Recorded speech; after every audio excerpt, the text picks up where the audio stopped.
કેમ છો દોસ્તો, સ્ટોરીઓની દુનિયામાં સ્વાગત છે। તો જાણીએ અનોખી સ્ટોરી જે સાંભળીને તમને મજા આવશે। મારું નામ વિવેક છે અને હું 23 વર્ષનો છું। મેં મારી ડિગ્રી પૂર્ણ કરી હતી, તેથી હું નોકરીની શોધમાં શહેરમાં મારા ભાઈ સાથે રહેવા આવ્યો। મારા ભાઈ અને ભાભીના લગ્ન પછી હું પહેલી વાર તેમની સાથે રહેવા આવ્યો। મારો ભાઈ નોકરી માટે વિદેશ ગયો હતો, તેથી હવે ફક્ત હું અને ભાભી મારા ભાઈના ઘરે રહેતા હતા। મારી ભાભીનું નામ નિધિ છે। તેમની ઉંમર 26 વર્ષની હતી। તે દેખાવે ખૂબ જ સુંદર હતી। ઘણા દિવસો પછી મને જોઈને ભાભીએ કહ્યું, અરે વાહ વિવેક, તું મોટો થઈ ગયો છે। દેખાવે પણ સુંદર લાગે છે। ભાભી પાસેથી આ સાંભળીને મને શરમ આવી। ઘરમાં મારા અને ભાભી સિવાય કોઈ નહોતું, તેથી મને ત્યાં રહેવામાં ખૂબ જ તકલીફ થઈ રહી હતી। મેં ભાભીને પૂછ્યું, ભાભી શું હું અહીં રહી શકું? તમને કોઈ તકલીફ તો નથી ને? પછી ભાભી મારી પાસે આવી અને મારા ગાલ પર હાથ ફેરવતા કહ્યું, ના વિવેક, મને કોઈ તકલીફ નથી। તું અહીં આરામથી રહી શકે છે। તારો ભાઈ વિદેશમાં રહે છે, એટલે જ મને ઘરે એકલા કંટાળો આવે છે। મને વાત કરવા માટે કોઈની જરૂર છે। તારો ભાઈ 4 વર્ષે એકવાર આવે છે, ત્યાં સુધી તું તારા ભાઈની ગેરહાજરી પૂરી કરી શકીશ। ભાભીના આ છેલ્લા વાક્યનો અર્થ મને સમજાયો નહીં। ભાભી રસોડામાં જવા લાગી અને હું તેની પાછળ રસોડામાં ગયો।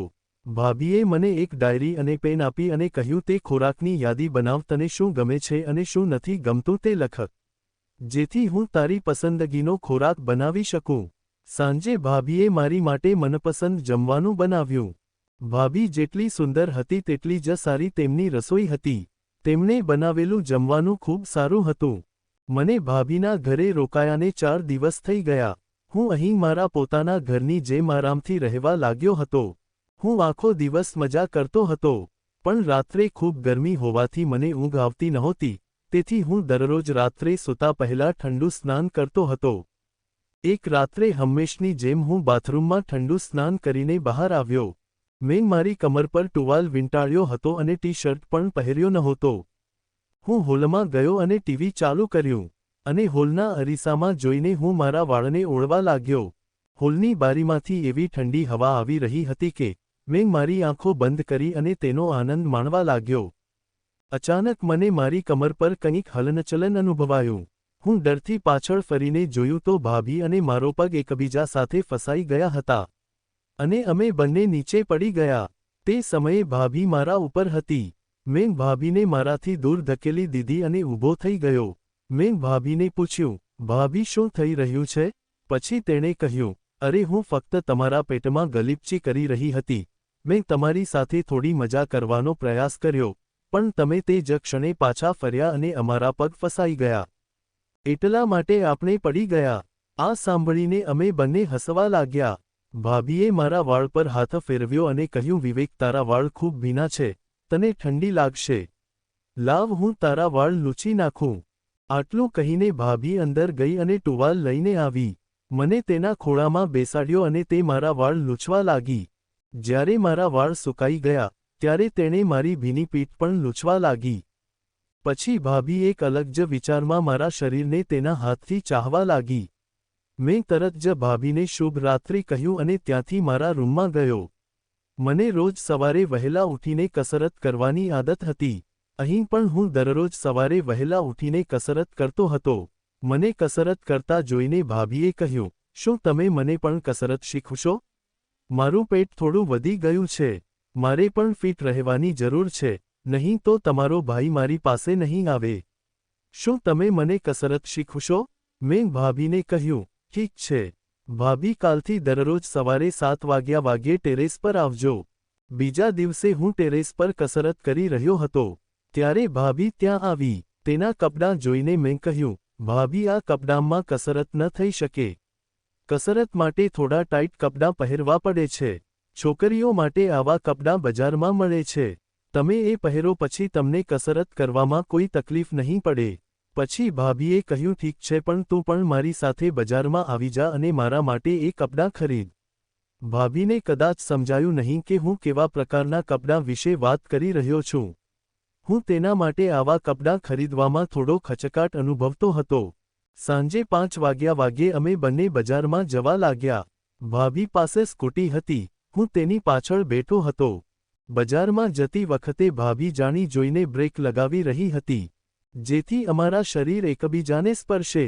અમે એક મહિલાના ખાસ કપડાની દુકાનમાં ગયા. મેં ભાભીને તેના ટૂંકા કપડાનું કદ પૂછ્યું.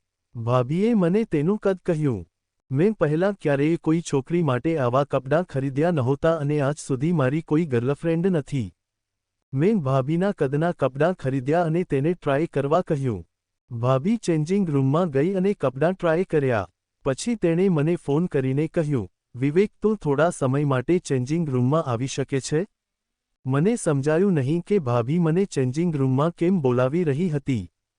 જ્યારે હું ચેન્જિંગ રૂમમાં ગયો ત્યારે મેં જોયું કે ભાભીએ તે ટૂંકા કપડાં પહેર્યા હતા અને મને પૂછી રહ્યા હતા, વિવેક, મને કહો, હું કેવી દેખાઉં છું?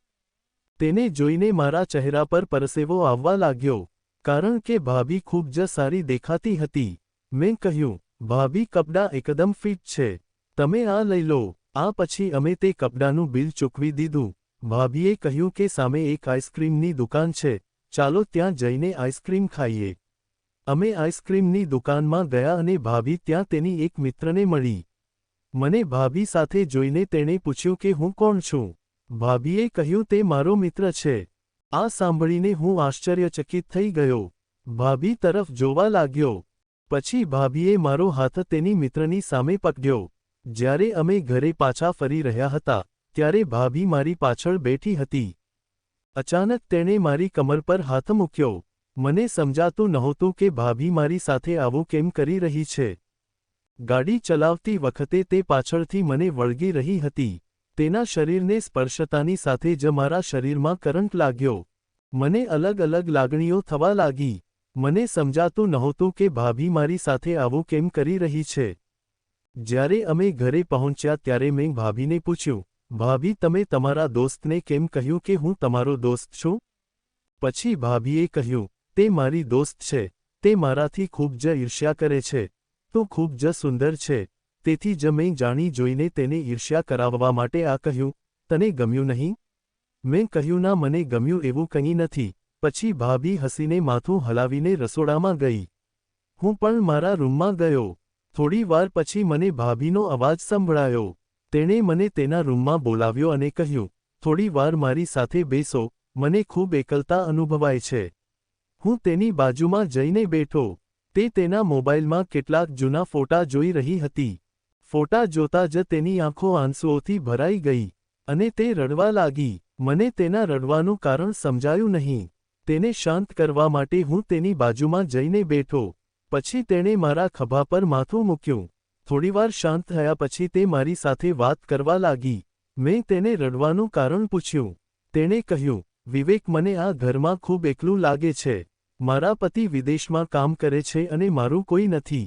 મારી પણ કેટલીક ઈચ્છાઓ છે પણ તે મારી લાગણીઓ સમજી શકતો નથી. હવે તમે મને કહો, શું હું આટલી વૃદ્ધ થઈ ગઈ છું? મેં કહ્યું, ના ભાભી, તમે ખૂબ જ સુંદર છો. મને આ આખી શેરીમાં તમારાથી વધુ સુંદર કોઈ દેખાતું નથી. પણ તું ચિંતા ના કર, થોડા દિવસ પછી ભાઈ તને વિદેશ પણ લઈ જશે. ત્યાં સુધી તું બેફિકર રહેજે. આ પછી ભાભીએ કહ્યું, વિવેક, આજે હું ખૂબ જ એકલી અનુભવું છું. હું ખૂબ જ ઉદાસ છું. શું તું આજ રાત મારા રૂમમાં સૂઈશ? ભાભી મને ઉદાસ દેખાતી હતી, તેથી હું તેને ના પાડી શક્યો નહીં. તે રાત્રે મેં તેની સાથે તેના રૂમમાં સૂવાનું નક્કી કર્યું. તે રાત્રે મને ખૂબ સારી ઊંઘ આવી. સવારે જ્યારે હું જાગ્યો ત્યારે ભાભી મારી સાથે ન હતી. હું બહાર ગયો અને જોયું કે ભાભી રસોડામાં કામ કરી રહી હતી. મેં મારા દાંત સાફ કર્યા અને કસરત શરૂ કરી. ભાભી પણ મારી પાછળ કસરત કરવા માટે ટેરેસ પર ગઈ. મેં તેને કસરત શીખવવાનું શરૂ કર્યું.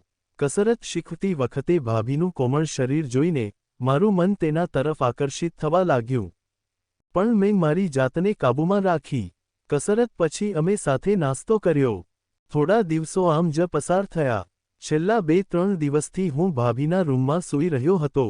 હું અઠવાડિયામાં 1 કે 2 વાર બોડી મસાજ માટે મસાજ સેન્ટર જતો હતો.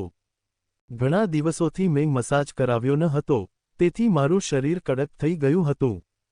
દુખાવો પણ થઈ રહ્યો હતો. હવે મને મસાજની જરૂર હતી. મેં ભાભીને પૂછ્યું કે શું આ શહેરમાં નજીકમાં કોઈ મસાજ સેન્ટર છે. તો ભાભીએ કહ્યું કે બહાર જવાની શું જરૂર છે, હું તમને મસાજ કરીશ.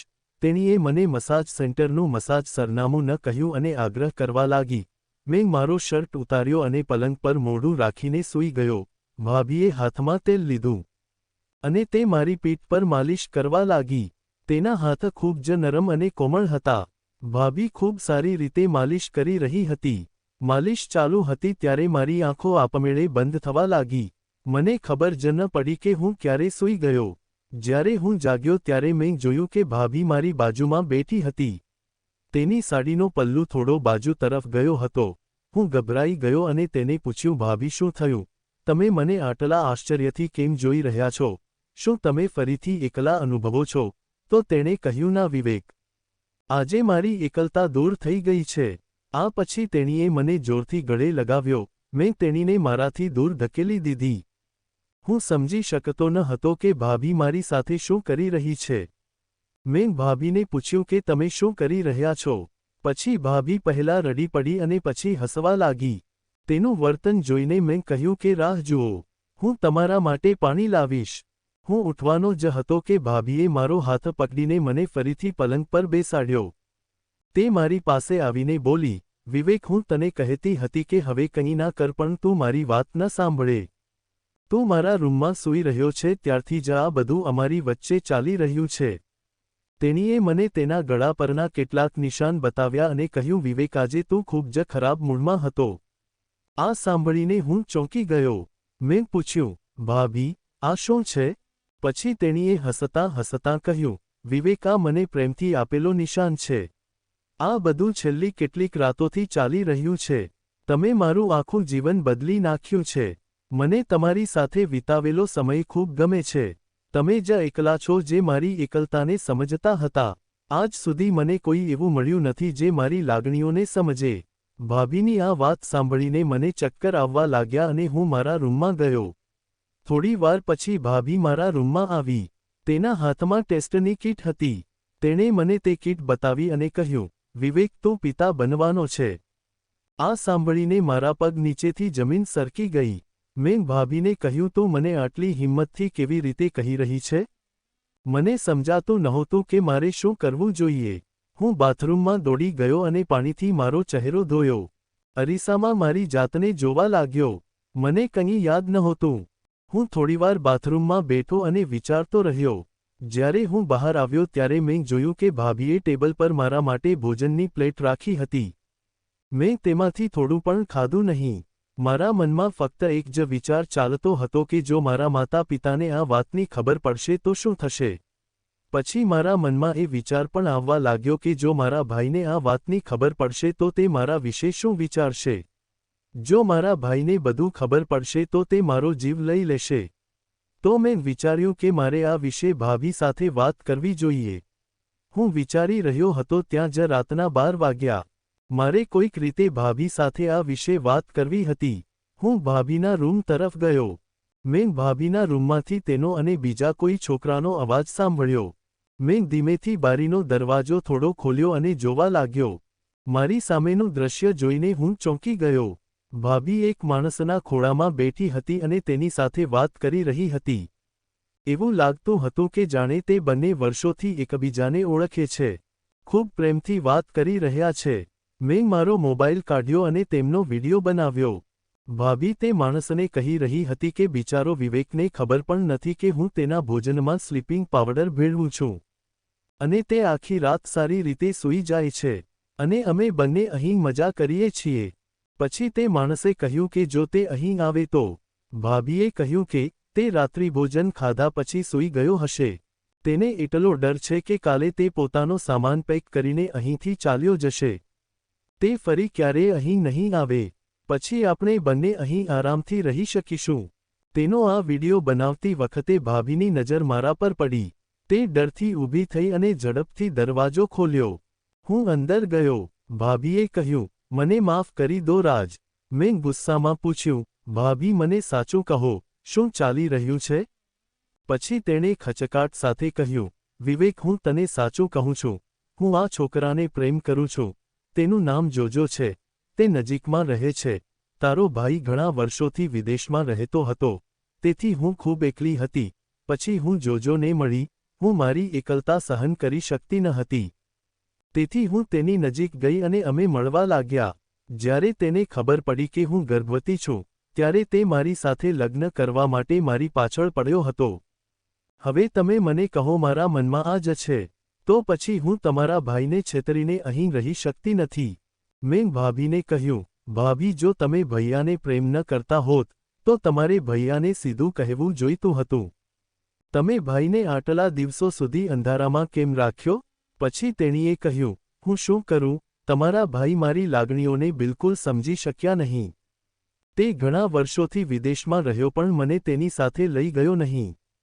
મારે અહીં ક્યાં સુધી દુઃખ સહન કરવું જોઈએ? આ સાંભળીને હું ભાભીની વાત સમજી ગયો. મેં પૂછ્યું, ભાભી, શું તમે ખરેખર તેને પ્રેમ કરો છો? ભાભીએ કહ્યું, હા. મેં કહ્યું, ઠીક છે. તો પછી તમે બંને ભાગી જાઓ અને લગ્ન કરી લો અને ફરી ક્યારેય અહીં ન આવો. તમે જે કહેવા માંગતા હો તે હું ભાઈને કહીશ. આ સાંભળીને ભાભી ખુશ થઈ ગઈ. મને પ્રેમથી ગળે લગાવી. મેં તેને દૂર ધકેલી દીધી. બીજા દિવસે ભાભી અને તે છોકરાના લગ્ન થયા. તેઓ તે શહેર છોડીને ચાલ્યા ગયા. મેં ભાઈને આખી વાત કહી દીધી. ભાઈને પણ પોતાની ભૂલનો અહેસાસ થયો. ફક્ત લગ્ન કરીને પત્નીને પૈસા મોકલીને જવાબદારી પૂરી થતી નથી. પત્નીને પણ પ્રેમની જરૂર હોય છે. મારા ભાઈને આ સમજાયું. ધન્યવાદ દોસ્તો સ્ટોરી સાંભળવા માટે.